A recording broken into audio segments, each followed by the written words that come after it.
오늘 한강 작가의 채식주의자를 바탕으로 해서 여러분과 같이 만나게 된 김동환 교수라고 합니다.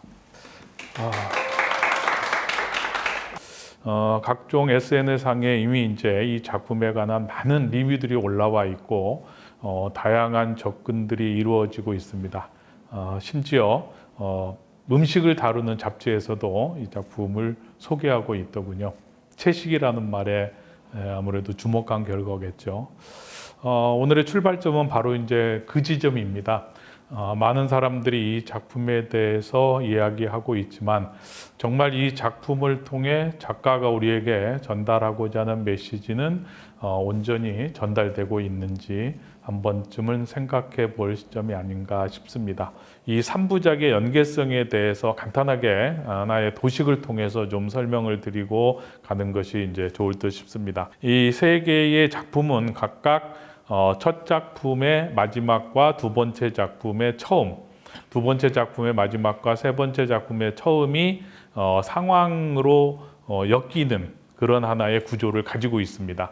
먼저 채식주의자는 꿈을 꾸고 꿈에서 뱃속의 얼굴을 자꾸 만나게 된다는 영예의 이야기로부터 시작을 해서 이제 그로 인한 채식, 곧 육식의 거부, 그리고 육식의 거부에 따른 아버지의 폭력, 자, 그 폭력에 대응하는 영예의 자해, 이렇게 이제 이어지고 있습니다. 그래서 마지막 부분에서는 그 자해로 인해서 이제 영예가 병원에 일단 1차적으로 입원을 하게 되고 이제 그런 어떤 영예를 이해하지 못하는 남편과 이혼을 한다는 그런 상황으로 첫 번째 작품은 마무리가 되고 있습니다. 자, 이제 그런 상황이어서 영예는 거처가 마땅치 않아서 이제 언니의 집으로 오게 되고 언니의 집에 와서 두 번째 중심 인물인 형부와 조우를 하게 됩니다. 형부는 이제 비디오 아티스트, 그는 끊임없이 어떤 강렬한 이미지를 찾는 아티스트로 되어 있습니다. 이제 그런 그가 어른인데도 불구하고 아직까지 남아있는 영예의 몽고 반점에 대한 이야기를 듣고 어떤 생각을 떠올리게 됩니다. 그래서 이제 여러 가지 과정을 거쳐서 드디어 이제 영예와 몽고 반점이 주는 이미지를 구현하기 위한 이제 영상물을 만들게 되는데 영예는 자기 몸에 그려진 꽃이기 때문에 자기가 식물이 됐다고 생각하고 그러한 어떤 지향점을 알고 있는 이 형부는 자기도 몸에 꽃을 그리고 꽃과 꽃의 결합이라는 방식으로 하나의 비디오 아트라는 작품을 만들어내지만 다른 사람이 보기에는 윤리적 일탈이었죠. 근데 결국 그것이 마지막 상황에서 이내에게 발각이 되고 이내에 의해서 남편과는 이제 이혼을 하게 되고 영예는 다시 병원에 두 번째로 입원을 하게 됩니다. 자, 당연히 이제 세 번째 작품의 출발점은 영예가 병원에 입원해 있는 상황에서 시작이 되겠죠. 그런데 그 병원에서 영예는 끊임없이 모든 음식을 거부하고 이 의료진들의 어떤 치료 행위에도 적극적으로 동하지 않으면서 강렬한 거부 이제 몸짓을 보냅니다. 그러면서 점점 이제 말라가게 되는데 그런 과정에서도 끊임없이 영예는 나는 나무가 되고 싶다라는 욕망을 드러내게 됩니다. 그러나 이제 그런 나무가 되고 싶어서 음식을 거부하고 모든 치료 행위를 거부하는 영예가 온전하게 몸을 유지할 수는 없겠죠. 그래서 병원에서도 이제 포기를 하게 되고 그래서 많은 고뇌를 하고 있던 이내는 결국 영예를 데리고 다시 돌아 나오게 된다. 그래서 마지막은 이제 이내와 영예의 동행으로 이렇게 이 3부작의 이야기가 마무리되게 됩니다. 자, 이런 이제 연계 관계를 가지고 있는 이 작품에서 이제 우리가 다양한 것들을 사실 많이 읽어냅니다. 그래서 제가 이제 다양한 그런 매체에 올라 있는 리뷰글들을 좀 봤습니다만은 아까 말씀드렸다시피 너무 채식이라는 그런 하나의 그 단어에 많이 매달리고 있는 상황이고 이제 거기에서 이제 폭력이라든가 그다음에 어떤 남편 또는 형부와의 관계 이제 이런 측면에 많이 초점을 맞추게 되는데 나는 여기서 이제 우리가 생각해 보고 싶은 것이 과연 이 영예의 채식의 의미는 뭔가? 왜 영예는 채식을 하게 되었고 그 채식이라는 것이 비극으로 보일 정도로 이렇게 이어지게 되는가? 이런 점들을 좀 생각해 봤으면 좋겠다 싶습니다.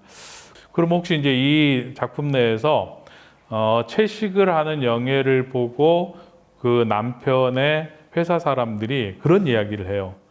뭐 채식 좋죠. 그런데 육식을 즐기는 우리 앞에서 채식을 한다고 하니까 우리가 뭔가 이상한 사람이 되는 듯 싶다. 불편하다. 이제 이런 이야기를 하거든요. 그러면서 과연 상대방이 채식을 하면 육식을 하는 나는 이상한 사람이 되는 건가요? 많은 사람들은 표면에 드러내지는 않아요. 근데 이렇게 질문을 했을 때는 듣는 사람들이 뭐 그렇게 부정적이지 않게끔 이야기하는 경향이 있잖아요. 보통 근데 속마음은 이런 것도 있을 거예요. 야, 뭔가 이유가 있을 거야. 응? 그리고 그 이유라는 것은 썩 그렇게 바람직하지 않을 거야. 이런 생각들을 많이 해요.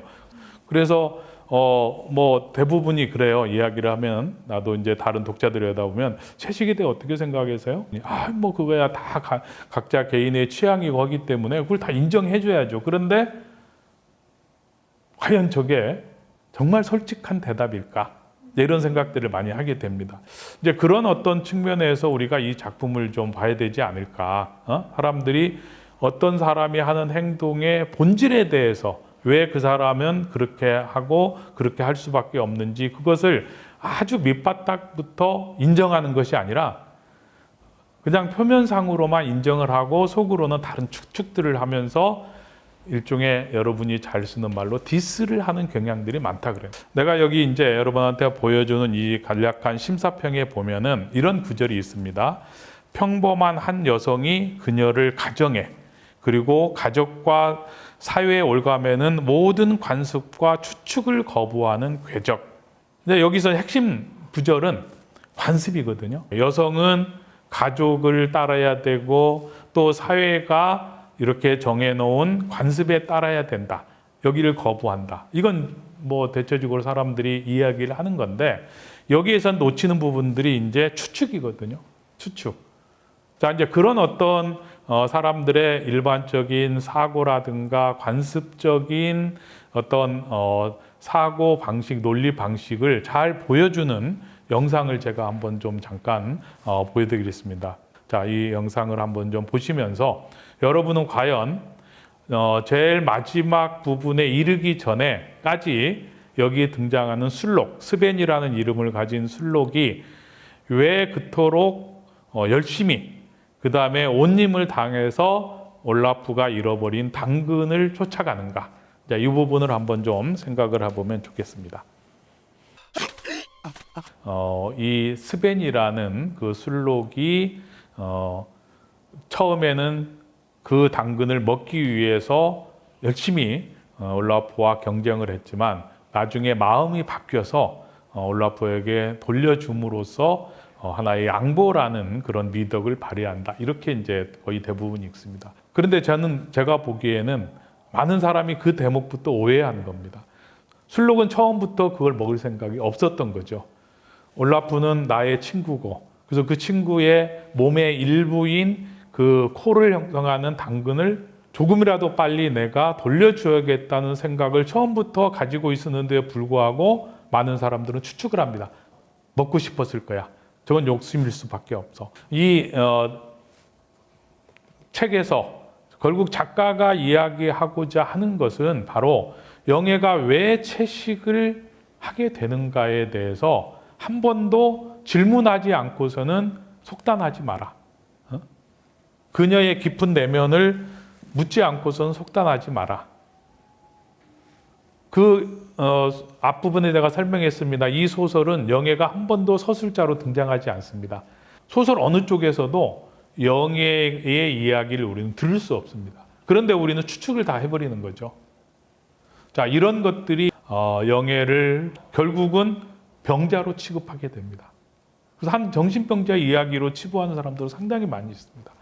근데 이제는 우리는 이제 영애한테 물어봐야 되겠죠. 당신에게 채식은 무엇이고 당신의 꿈속에 끊임없이 등장하는 그 뱃속 얼굴의 정체는 무엇인가? 이런 질문을 우리 하지 않으면 안 됩니다. 저는 그것이 뱃속 얼굴이 의미하는 바는 관계가 형성되기 이전의 자기 자신이라고 생각해요. 인간이 관계를 맺기 시작하면서 인간의 순수성이라는 것은 사라지게 되는 거잖아요. 그 관계에 맞춰서 내가 생각해야 되고 그 관계에 맞춰서 내가 무언 행동을 해야 되고, 아버지는 단지 아버지라는 관계이기 때문에 사회적인 관습상 아버지에게 주어진 권위, 힘, 이것을 이용해서 자기가 생각하는 식습관을 지키지 않는다는, 딸에게 과감하게 폭력을 행사하는 겁니다. 그러니 영애에게는 끊임없이 관계에 의한 폭력들이 주어지는 겁니다. 근데 우리는 그런 관계로부터 벗어나고자 하는 영애를 읽어줘야 된다는 그런 하나의 점들을 좀 많이 놓치고 있는 듯 싶습니다. 그래서 채식은 결국은 그런 관계로부터 자유로운 하나의 존재인 식물로부터 자신의 삶의 에너지를 얻겠다라는 그런 것으로 우리가 읽는다면은 영애가 과감하게 그런 관습과 이 인식에 대항해서 무엇을 얻고자 했던가를 좀 더 우리는 명확하게 읽을 수 있지 않을까, 저는 그런 생각을 좀 하고 있습니다. 자, 그 다음으로 우리 나무라는 거 한번 좀 볼까요? 자, 이 채식주자 책 봤죠? 이 책에 보면 앞뒤를 이렇게 펼치면 전체적으로 한 그림이 됩니다. 이게 이제 에곤 실레라는 사람의 네 그루의 나무들이라는 그런 이제 그림인데요. 사실 이 편집자는 이 책을 가장 먼저 읽은 독자가 되는 거예요. 그죠? 그들은 이제 작가하고 상의해서 이 그림을 선택했을 거예요. 이 그림에 등장하는 나무, 어떤 의미를 가질 거라고 생각을 하나요?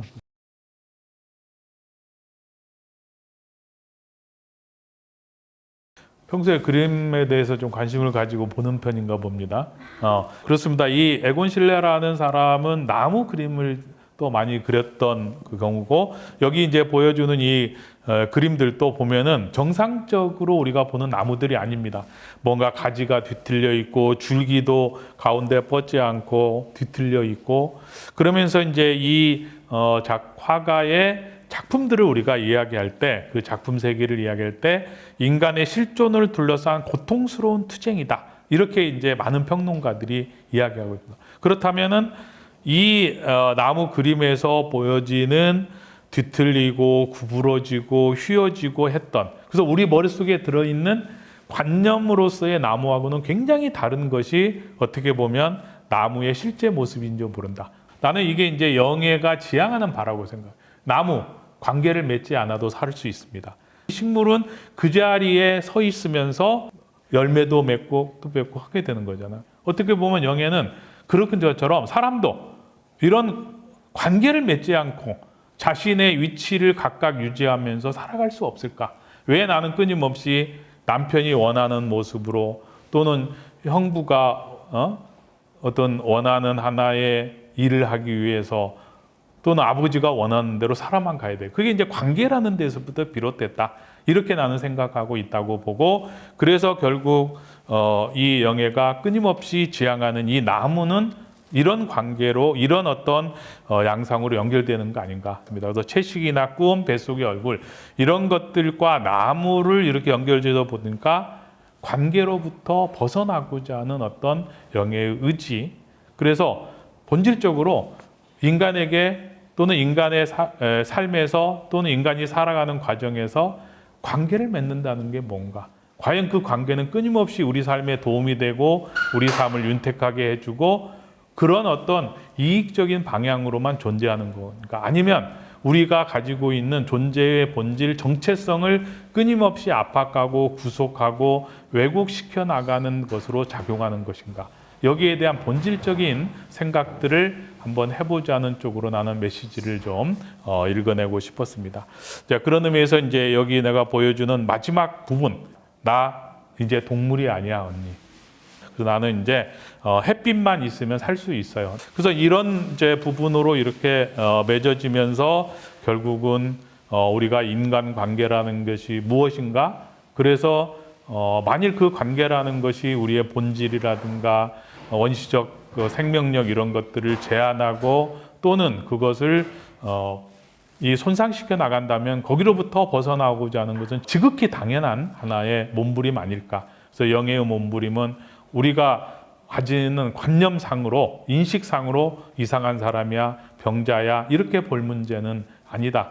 결국 이 소설을 통해서 우리가 읽어내야 될 것은 단 한 번도 자기 이야기를 하고 있지 않지만 그 영예의 머릿속에 또는 가슴 속에는 어떤 생각이 들어있는지 이런 것들을 우리가 면밀하게 한번 생각하면서 다가가야 될 부분이 아닌가 이런 생각을 하고 있습니다. 여러분과 만나서 이 작품에 대해서 논할 기회를 가지게 돼서 대단히 감사하게 생각합니다. 여기까지 마칩시다.